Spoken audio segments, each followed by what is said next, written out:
Hi, hi, hi, beautiful minds across the digital divide. You are tuning into Myriad of Chains.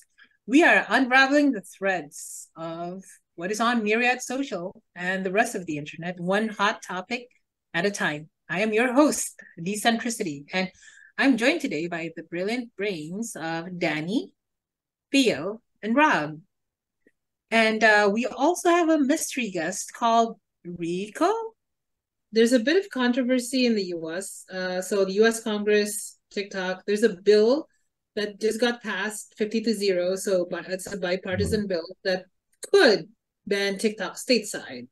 There's a lot of context here, though. There's a lot of detail here. It's not really banning TikTok. It's actually it's an ultimatum for TikTok. And it actually, there's the effect is kind of unfortunate. So TikTok told their users to talk to their state reps, and the state reps got called by kids, like teens and kids, threatening suicide and assassination, which sort of proves the point that TikTok's toxic. So TikToxic. So yeah, I'd like to hear. Well, Danny originated this, so let's hear from Danny. What do you think, Dan? And can you elaborate further, perhaps?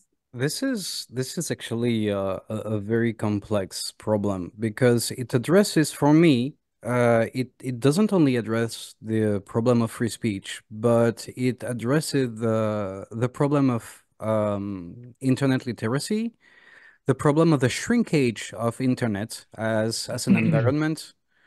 So you know that in the early 2000, you internet was a lot of connected computers on which you would be lucky to find what you would be looking for, and you had to confirm somewhere else and maybe ask on forums and stuff. And now it's just a handful of big actors that that have their own influence morally and practically. And to me, I mean, I'm calling this enshittification because this is what it is. A Uh, whatification enshittification, and shitification. the thing that turned gradually to shit because we can't have nice things. Mm. It's a term that's floating around, and I just picked up on it because it's funny. Well, I do find it funny. Then again, I'm French, so. Anyway, so there is that topic, and there's also the topic of kids on the internet. Like Right. TikTok is targeted at kids, and a lot of platforms like you have YouTube Kids, shows on YouTube. Go to YouTube Kids, look at what is on in there. Look at AI generated monstrosities Mm. that are very badly generated there. Look at the ads that you can sometimes get. I And think and to me that the sorry I'm just gonna finish this because like I'm just gonna ask the questions, like the other thing is kids being kids, not being adults, right? Should they benefit from free speech in the same way as adults with a fully formed brain can, and should they be exposed to a free speech environment, knowing that their brain is not completely formed and knowing that many of them still don't have a sense of context and a sense of right, wrong, moral compass, core values that's fully defined. Um, okay, Danny. uh, Well, I'm gonna let Rob speak first because I think he wants to say something. I would think I would look to the Constitution for the answer to that. I don't know what it would actually bring us to the answer because I know a lot of stuff says you're born with some of these inalienable, like God-given, like Mm. rights in some of the spots, but are they really when they can be taken away? You know what I mean? But anyways, I think one of the biggest issues with the TikTok is the short videos and attention spans there. I don't know if it's the free speech and the Yeah. the AI generated stuff, Mm. because it seems like nobody has an attention span now. Maybe that other stuff is an issue. what do you think, Theo? Do you think they should have the right? Because I usually lean towards freedom, and I would say, yeah, they should have the the the access to information and freedom of speech. But they are children as well. So can things like that be dangerous because they have a handle on it? I don't know. Um, this is gonna sound like a cop out, but I think We the love cop out. parents should have a bit more responsibility towards their children in this thing. Because I mean, their children, the children, I mean, they can form opinions, but I still remember the opinions of myself when I was opinions about the world when I was 14 years old, and now I look back Yes. and I was like, oh my God, I was so misinformed. So Yes. I mean, you're gonna learn more about the world as you go on with your life, and I feel like I'm not saying that we should guide our children in like a strict way, but I feel that putting a lot of free speech like responsibilities on children at a young age, I don't think that's a good thing. I think there still needs to Mm. be a lot of moderation through good parenting. I Yeah. I kind of agree. Hey guys, I'd like Yeah. to bring us back on track though. Like in terms of this bill, this is actually not a free speech thing per se. What is actually being cited here by the Commerce Bureau is the fact that it's foreign interference, basically, like the content Yes. that TikTok puts out in China and versus in the States, totally different. And it looks very manipulative. Like TikTok is basically being accused of being an arm of the CCP that Right. manipulates kids. And I don't think that's a free speech issue, or that should be the discussion of like whether it's a free speech issue or not. I am of the opinion that it's not. Danny seems to think that it is a free speech issue, but kids shouldn't have access to direct free speech. And Theo seems to think that the access should be there, but the parents should take care of the children. So this Yeah, I is think in it's up to the parents to decide what your kids are accessing, and they're supposed to be parents and monitor things. Like, every kid's different. Some kids are mature enough to handle all types of things, and they're not, completely immature. And then other kids are just, they get excited. right, I don't, um, right. but so okay, so these are some of the questions I want to know. I heard it was part of the CCP thing. I've heard also, and I don't know if these are accurate things, but I've heard that it's like a spyware. It's like a Chinese spyware. If you download the app, you have basically Chinese CCP spyware on your device, which if you connect to a network, also, um, puts it on that network as well. So I don't know exactly if that's true or not. I want to know what's in the bill. I heard last time I heard about a bill like this, there was, I don't know, maybe it was like a year ago, and I remember hearing that the bill had all other types of things that were going to allow our government to spy even more or something. Like, I don't know, There's they don't really even need any more things. Like, I'm sure they're good, but I don't know, whatever. there's some things that I've heard as well. But I think we haven't heard from Rico. I'd like him to also chime in. Yeah, Interested in I hearing what he has to say. appreciate that. I think, first of all, thank you so much for bringing that back to what the heart of the issue is, and that is the difference between what's on Chinese TikTok and what's on American TikTok. That's the core of what people are arguing from. And Mm. what I would say is that I would tend to think that the reason that Chinese TikTok focuses on education is because the CCP forces it to be on education. They don't have the luxury of the kids choosing what they want. I think when it comes to are they guilty of any kind of conspiratorial targeting of youth in the United States, it boils down to, well, who is the author of that content? Is the CCP creating that actual content that's corrupting the kids, or did they just let some mechanism loose on the United States and these kids are naturally gravitating to that? the path of least resistance, the low-hanging fruit, you know, that type of thing. The propensity to choose things that seem like they taste good, but then are later bitter in the stomach, as they say. So I'm also glad to hear Rob bring up, or a sophisticated aid, that you know, the legislative thing, because these things are never, I have never known them in all my years for any legislation to be straightforward. Anything, nothing. There's always some other crap that's woven in there, or it's often even sometimes used as positioning, you know, political positioning, to say, okay, look, we introduced this thing, but by introducing it and attempting to outlaw it, we've flushed out that it's really not that bad or whatever, or the people don't want it to be, so we've addressed this, so let's put it aside, and no, we're not going to outlaw it. And see, it's just something even that simple. But to his point, most of the time legislation is used as a facade behind which they are passing all kinds of other crap. And so I think that deserves some deep dive to find out what is in there. That is interesting. What would you think this legislation is? I'm curious now. Well, if you've ever looked at a typical US bill, it's anywhere from hundreds to thousands of pages, right? And it's in there where you find out what's really going on. And usually the bulk of that legislation has nothing to do with what the front topic is.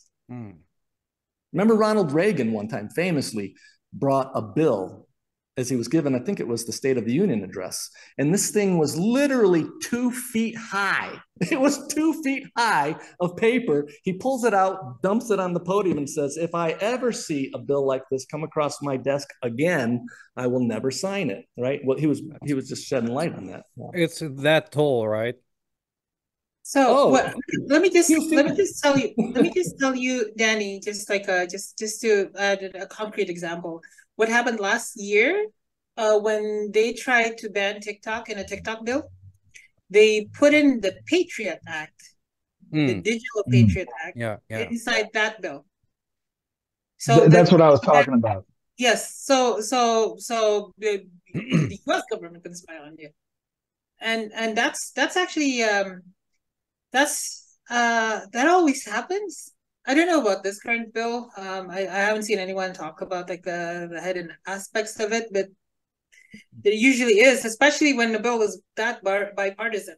So, you know, I'm sick of this. Like, why does every freaking bill that got to have all this crap that has nothing to do with it? Like, oh man, like the one they just had where they were funding Ukraine with the fucking border. What, like, why? Like, this is about the border. Like, and to be honest, you didn't even need that border bill. You already had the authority. You had the border secure before. If you just weren't inviting people here, flying them across the country, stupid.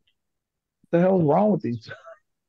You know, like something I've noticed is every time someone screams, think of the children, without actually in the same sentence involving something holistic about education and literacy, they have an agenda. Everyone has. I mean, that's what politics I mean, they have do. a bullshit agenda. Some of them have bullshit agendas, yes. The TikTok banning, I think one thing again, we're not lawyers. None of us are elected officials. I wish Josh was here. Like, he's gonna be one pretty soon. Hey, where the hell is he? Yeah. Anyway. Busy being elected. Busy being elected, exactly. Yeah. Okay. No, but like bringing it back, like just to our scope, basically. Our focus is free speech, right? We're not really free speech experts. There's no such thing, but we live and breathe free speech. That's what we're dedicating our lives to with Myriad, right? So I'm just curious to talk to you guys about like the way TikTok is defending itself against this, because what, like, in their communications, I'll find the poster and like share my screen to show you guys if I can find it. But there's the TikTok saying like protect like 17 million people's right to free speech or something, like their number of users in the US, and protect their right for free speech. Don't deplatform them. This is where they make their money. And that's the exact kind of language that we use for Myriad, but that's like, what we're talking about here is like something different, but it does, on its surface, for some people, would look really similar. So, does anyone want to make a comment on that? Maybe Danny first, because you have Myriad on your background. Yeah. Well, the thing is, like we've heard before, right? Protect everyone's speech, free speech. Use my centralized platform, where I'm the one to decide whose speech is allowed or not, and where I'm allowed to let loose, as Rico said, my own algorithms. To which I would answer to what you said earlier by why not both? If it's Mhm. practical to focus on education in your country and let kids eat crap in another country, why not just let the algorithm loose? But yeah, that's my point. You can't just say protect free speech, use my centralized app. It's Right. antithetical. Okay, Danny, just a question though. Like, if, for Mm, example, in the future, Myriad gets super big and yeah. the Chinese Communist Party buys an instance of Myriad and sets up a TikTok-like culture attacking a certain country, like, I don't know, like TikTok Indonesia Mm, sets up, instead of setting up a TikTok, they set up a Myriad instance, right? In mm-hmm, Indonesia with the mm-hmm. same kind of stuff. And they censor everything else. They censor the good stuff. And what is that good? Well, if the Chinese Communist Party opens a website or a WordPress in Indonesia, censoring anything they want, there is nothing we can do about it. And if they open an instance, they have the possibility to do it because we offer a network of instances where that you can control yourself. So me, as right now the CEO of Myriad, I wouldn't be able to do anything. But if someone has a problem with a specific instance, well, let's bring it to the instance's owner. Like the same way as if you would publish something with WordPress and host it yourself, you bring it to the owner of the WordPress. So Uh, should China, like, and if this TikTok Myriad Indonesia gets banned by the Indonesian government, then that's the responsibility of TikTok Myriad Indonesia, right? that's a responsibility of the Indonesian instance of Myriad, which is like TikTok. Sounds to me this should be there should be a key thing. Like it's a network of networks. It's a network organizer. It's a tool. So I'm sorry, I'm not gonna ban forks because the Chinese government used them, right? Right.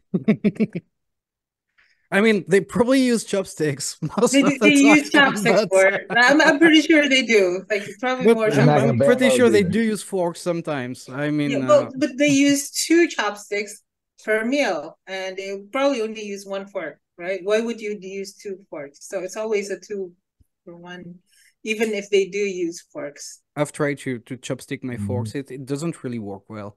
Doesn't work. I Okay. hurt myself. Right. Yeah, yeah, you would. Okay. Rob, what do you think? I mean, I agree. That's fine. Like he said, it's just a tool that they can use themselves. But I mean, I think it's great that, you know, you can control what you want to see. You don't have to deal with that. You don't have to go look at that instance, Yeah. like they can affect you where you're at. So, And one thing is missing here is that discussion about how TikTok shapes content on their platform, right? They use a lot of algorithms Yeah, and all platforms do that. well, I yeah, think I think Theo kind of mentioned that at the beginning, or somebody mentioned it, like that maybe it's just America has created this through the algorithm based on what they were picking. You know what I mean? So, yeah, maybe it was actually like the algorithm learned it from us. I Then, you know what I mean? I have my own thoughts on that, but like yeah, Theo or Danny, do you want to comment on that? I mean, I doubt it. I think it's Yeah, more I the other think way around. go on. Regarding the algorithm thing or the The Chinese? TikTok algorithms. TikTok algorithms. Oh yeah. So regarding the TikTok algorithm, because it's such a black box, we can't really figure out what Exactly. they're doing. But there is something about like, hey, in China they're giving like educational content, while in the rest of the world they're giving away like weird content. So it could be something that's manufactured, but there is also a thing about like, so TikTok is a company that wants to earn money, of course, and the way they earn more money is by getting our attention spans more and more in the app itself. So it logically makes sense that they would want to have an algorithm that could enable like children and other users in particular to have their like phones in front of their face looking at TikTok. So it's not Mhm. really much of a Chinese government conspiracy. It's more like I'll But treat it the same way I treat Facebook and Instagram. I don't have them on my phone because I don't. I'm pretty sure that Facebook and Instagram, just as much as TikTok, they engineer their algorithms so much that I won't be able to get off it, because I feel that most of the time when, let's say, I download Instagram for one day because I want to chat a friend. I just open one reel and then I look at the clock. It's like 6:30. Next thing I know, it's like 8:30. Yeah. It's the wait, same thing. let me They let just me engineer it It's so we'll stick our faces to the screen longer. It's quiz nothing. It quiz has time. nothing to do Quiz with time. conspiracy. Yeah, quiz time. You guys remember the Apple Vision Pro? You guys know the Apple Vision Pro. What Yes. was the first social media platform to create an app for the Apple Vision Pro? It's TikTok, by the way. It's Wow. TikTok. I Of was course about to it's guess TikTok. Instagram. You that's want to get classic. in there your eyeballs, man, like directly. So I don't have TikTok. I don't want to have TikTok. But yes, okay, that's a fair point. Now I'd like to bring this back to, what we're trying to build here as well. Like Danny, you can comment on this, the fact that we don't use algorithms. Yeah. So what I said about the shrinking of the internet earlier, there's a point to be made about the use of algorithms and the use of community guidelines, and this is something that actually worries me. And I'm not often worried by the state of things, but this worries me. So you have a handful of centralized platforms that have monetization rules, right? And these monetization rules, they address content creators, and these algorithms, right, will sort out who can say what and who cannot say what, and they will censor things. Now, they censor words like trigger warning, but they censor words like blood, suicide, penis, vagina, vulva, whatever. Mm. Thing that are like in medical videos. If you do a medical video for students about testicles or whatever, you want to actually say it, you know? Yes. If you do a Well, suicide prevention video, you don't want to use the word unalive. You don't want to trivialize the topic, whatever. mm, Now, what you are seeing is a whole generation of people using those terms in their comments. They are not content creators. They are expressing themselves in the terms they hear their creators use because the creators are influenced by the algorithm and are incentivized or de-incentivized for the use of a certain Mhm. vocabulary, which is decided by those big corporations in function of their own chosen moral compass.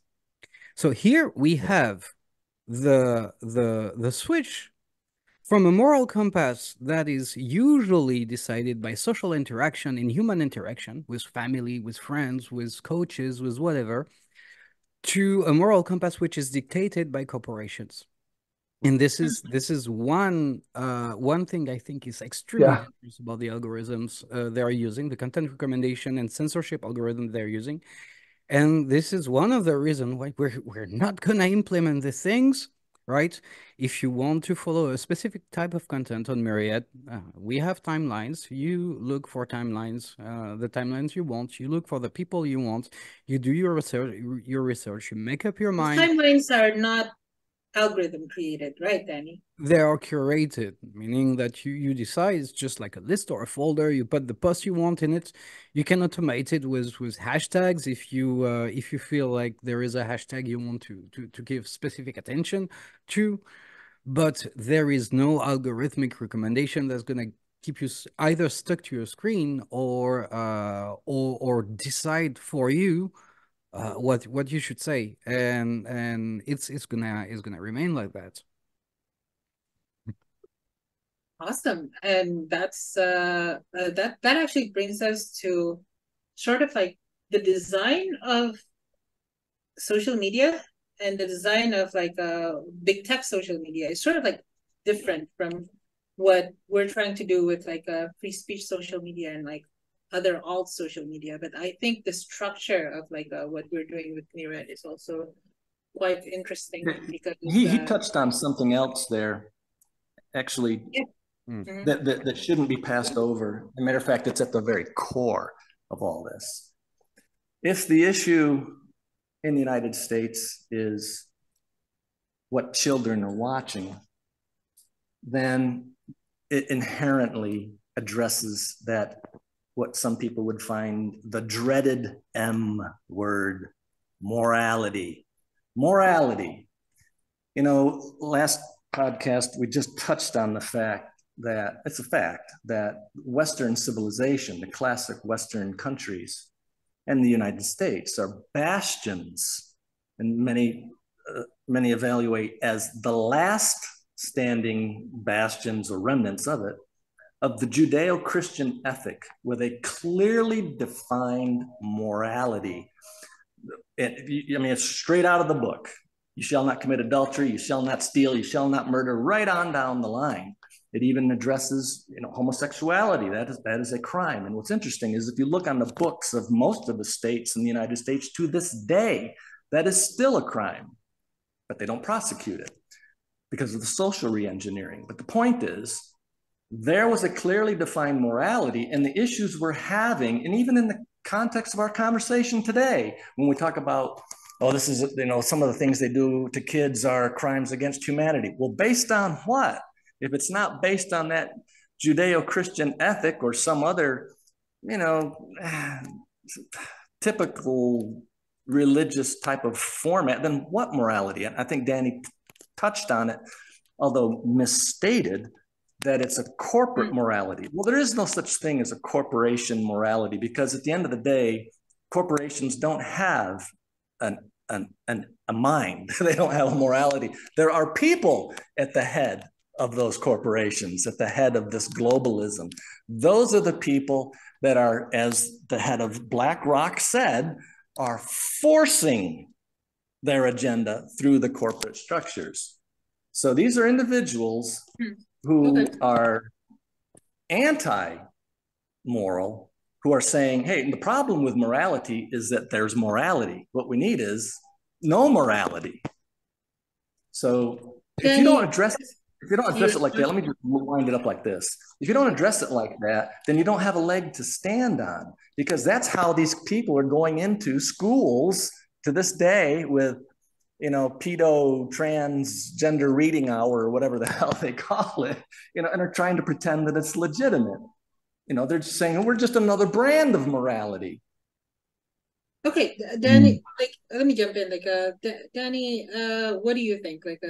You've been making some weird expressions on your face, which I can see because you're on camera. No, but morality is actually a very, very vast topic, and we could go about philosophy and we could take a lot of there are so many approaches to moral conundrums.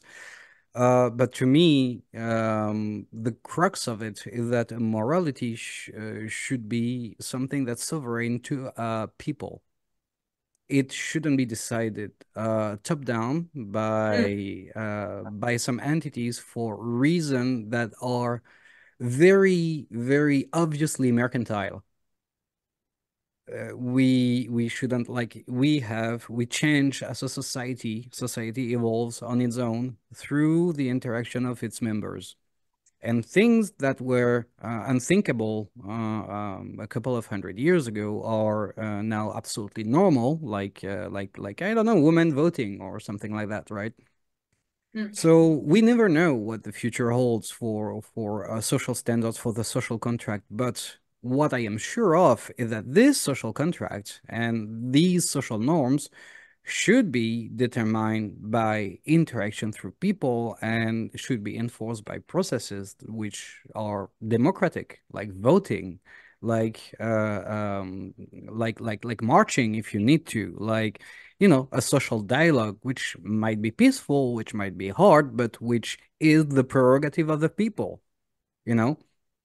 But What if here, mm, what if the people's minds are manipulated though to morally, like, to change morality, to demoralize society? In that, I'm this is not yeah, my argument. This is like a it's a what restating, if, yeah, like a yeah. Rico's argument. So what if? To me specifically, and then I'm gonna shut up. But to me specifically, it's a pandering problem rather than anything else. Mm, So you see that mm. you have a specific audience and a majority that reacts positively to certain signals, and then you go all Pavlovian on it. You condition reflexes for content creators based on what brings you the longest viewing time, the longest use time on the platform, and then organically you have a moral soup that actually doesn't reflect what the people are actually thinking and how they're actually interacting, and ends up mirroring and shaping it. Theo needs to, like, Theo had your hand up. Like, Theo, you wanted to add something to this? I think to your previous question to Danny, it's about manufacturing consent, something like that. So you're subverting the regular like morality that's already implanted in society by feeding them different ideas and then just not educating them enough towards like, okay, I'm not saying that you should educate them towards the morality that you want, but you're not giving them like a full picture of like what it is, Free something like speech that. Like you purposefully like hide some parts of, let's say, um, you're selling something to someone, right? You're selling them a pen, let's say, and then you say like, hey, this is the best pen in the world. The ink never runs out, something like that. And then what you don't tell them is they have to bring the pen is so big, let's say, that it's kind of hard to use, something like that. So that's just my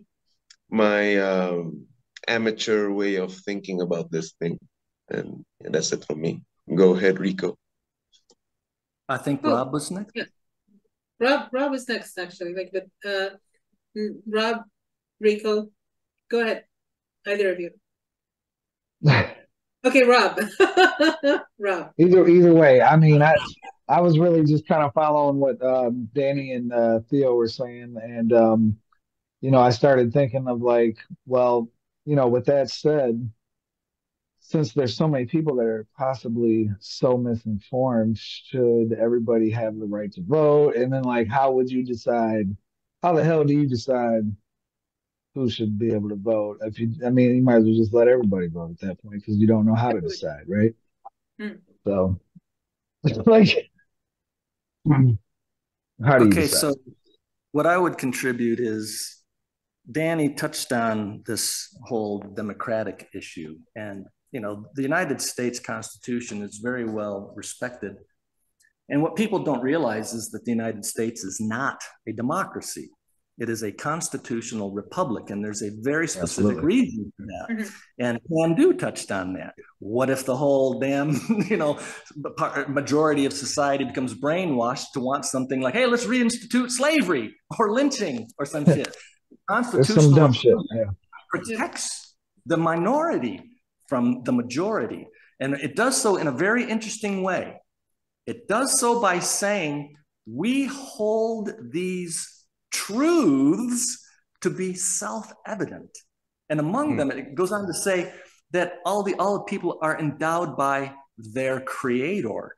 That's fascinating, because what that just did was create an authority on a level that no man or organization of men can touch.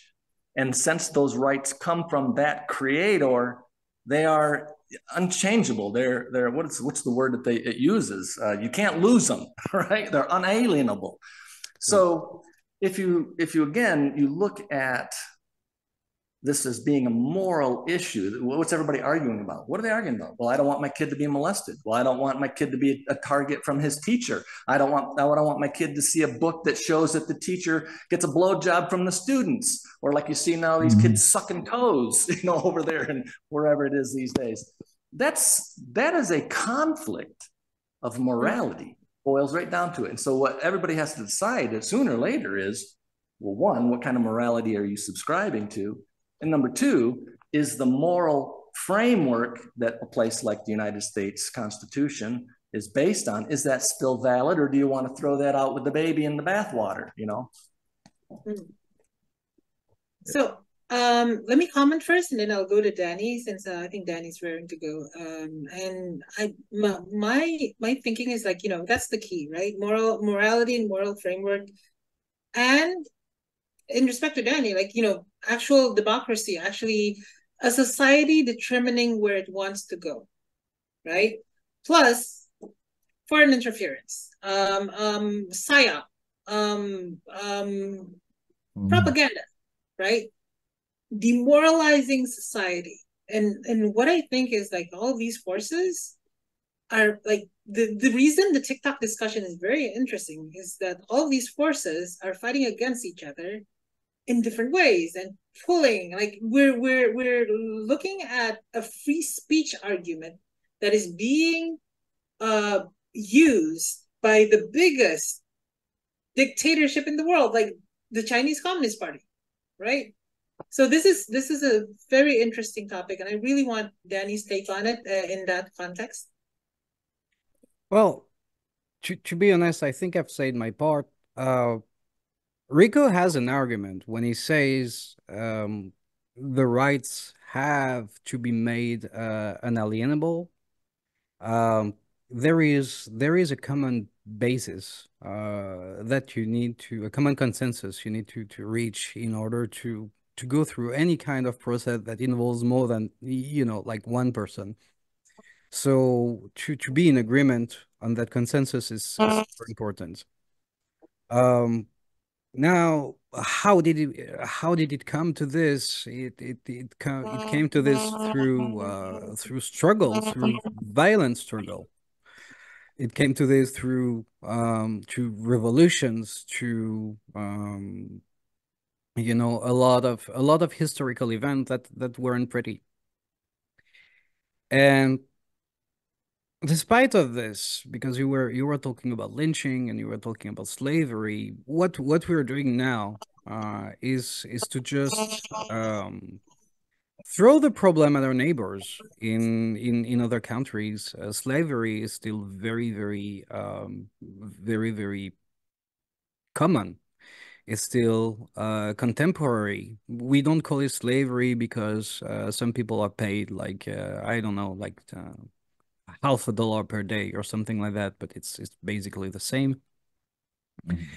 And for this statu quo to change, I do think that we might want to let society run its natural course, because through history, there hasn't been any equilibrium state.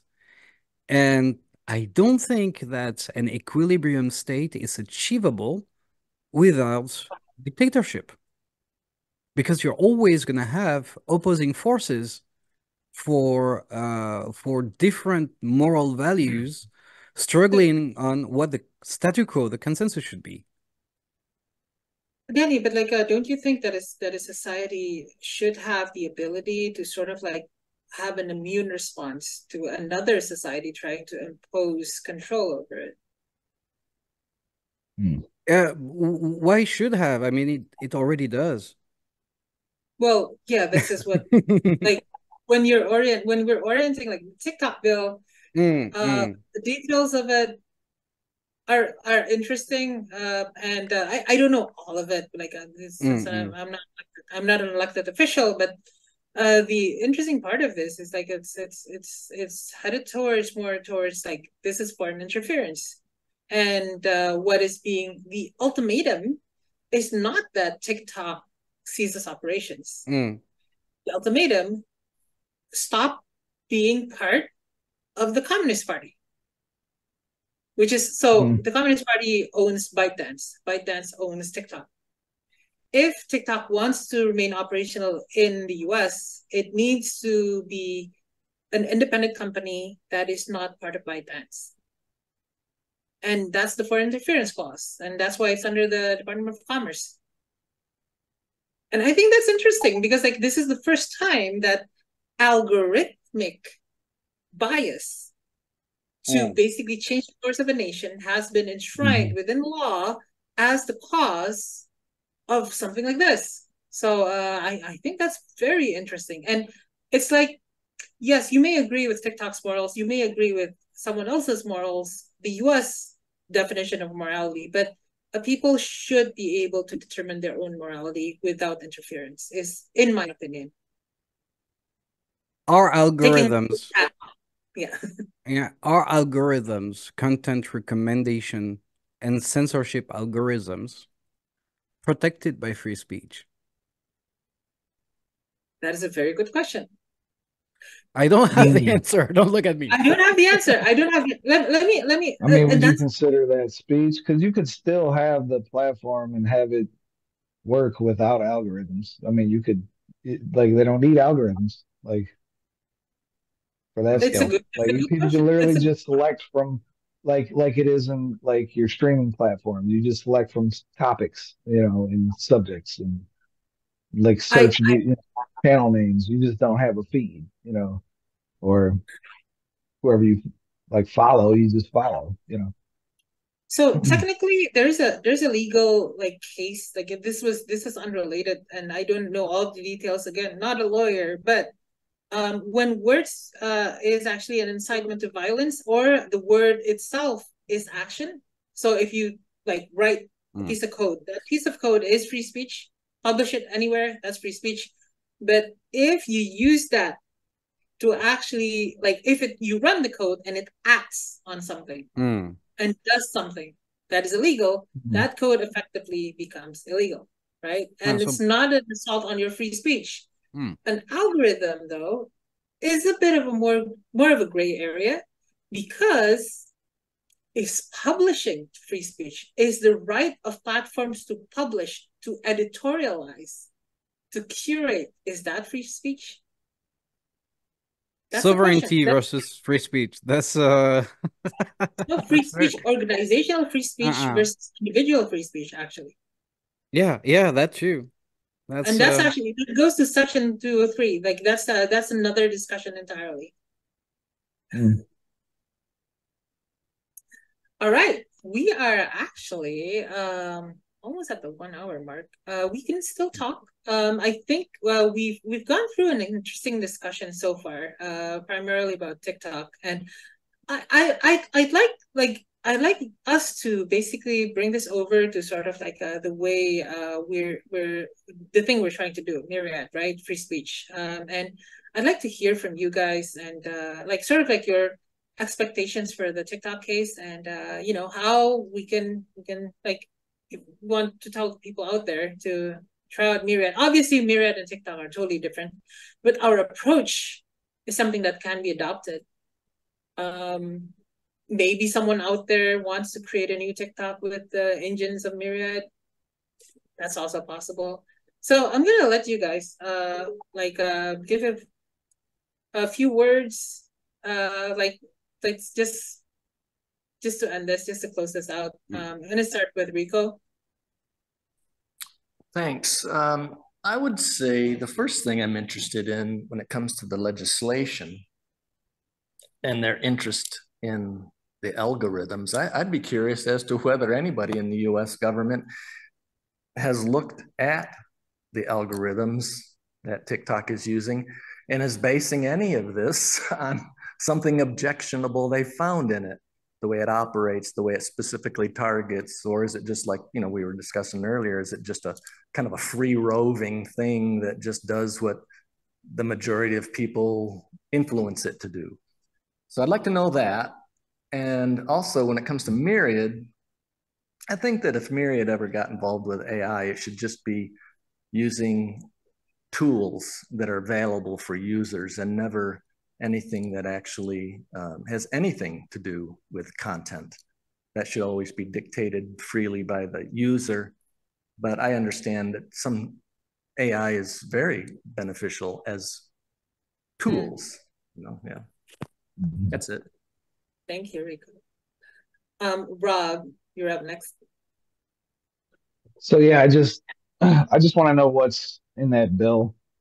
Um, I mean, if it's just the give that ultimatum, that's great. If there's no other ride-alongs, sure, whatever. It would be fine with me. Sounds like a good thing, in my opinion. And that's really the main thing that I want to know is like, what are they trying to throw in there? I'm sure there's something, but maybe not. That'd be fantastic. I doubt That'd it. be fantastic. I doubt it. Yeah, I doubt it too. As a host, I doubt it too. Hey, Personal sorry opinion. to Sorry. interrupt. I want to ask you, is anybody, this just occurred to me. I mean, like just this second. Do you think that this is targeting of TikTok being a Chinese thing could actually be just a Democrat psyop to make it look like this Democrat controlled government now being so openly interconnected and paid off by China. It's just to make it look like, look, we're not slaves to China. Slap them in the face. I thought of that. I thought of that. That's very political. Yeah, I Like thought of that before too. I'm not yeah. gonna lie that I thought that originally when the last bill came out, that's really all I thought. Yeah. Yeah, I mean, it's okay. Well, Biden's gonna Biden. Theo, Sure, but your turn. Well, oh, sorry, Rob. no, I just wanted to say, but yeah, it's been fun on here tonight. Thanks for having me. I did want to say mention that it's late here, so I am enjoying myself though. But go ahead, Theo. I don't have anything to comment about regarding the bill or any political opinions because I think there's a lot of things to consider when it comes to like what are the thoughts of the lawmakers in question when they were passing or like writing a bill like this. But I can say one thing about Myriad and algorithms is if there ever comes a time where Myriad is used by more people, so much so that someone can plug in an algorithm there and run a TikTok on top of Myriad. I think for me personally, as an admirer of technology, that'll be really cool because it just shows you how robust the system is for it to be able to be modified in a way and still interoperate with each other. That's a that's just my neutral take in all of this. I'm just a technologist at heart. I don't really have much of an opinion about anything political, but yeah, I do keep a distance from most of the technology that is out there right now, like for example, social media, because I do understand the engineering behind it, that it's made to again, back to what I said before, glue people to their screens more than anything else. That's from me. Thank you, Theo. That's beautiful words. Technology first from our technologist. And finally, Danny, the Myriad CEO. Well, there is something, yes, about what Theo said, and I completely agree with him.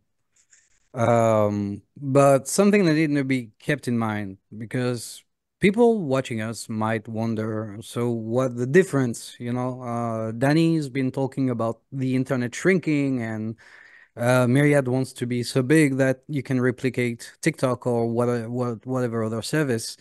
So an internet with 5 Myriad instances versus an internet with 5 big tech, what would be the difference, The Yeah. difference is our vision, and something we're working really, really hard to do, is that everyone can do it.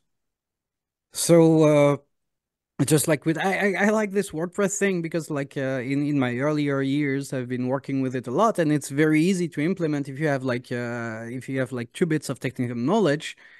And this is it. Like right now, if you say, "Oh, I don't like Facebook," or "I don't like whatever," you are gonna have someone answering, "Well, if you don't like this, why don't you do your own?" And yeah, but no, I can't. But if you say, "I don't like this instance of Myriad," and someone tells you, "Well, if you don't like it, why don't you do your own?" You can just say, "Yeah, I will. Yeah, I you can will. Like, Sure. give me an hour, and and it's up and running." This is how we want to do it. it makes sense. All right. I hope So so. it does. All right. That is actually all we've got time for today. Don't let the conversation stop here, though. Go to Myriad.Social and hit us up with your thoughts. We're all on there. We post often. It's really all there, all of our perspectives, our different timelines. And yeah, just keep questioning, keep connecting. We're in sort of like we're in sort of like the fight within like between free speech, like, and all of these discussions are all there, and we're just laughing our way out of the chaos, and we're Myriad of Chains signing off.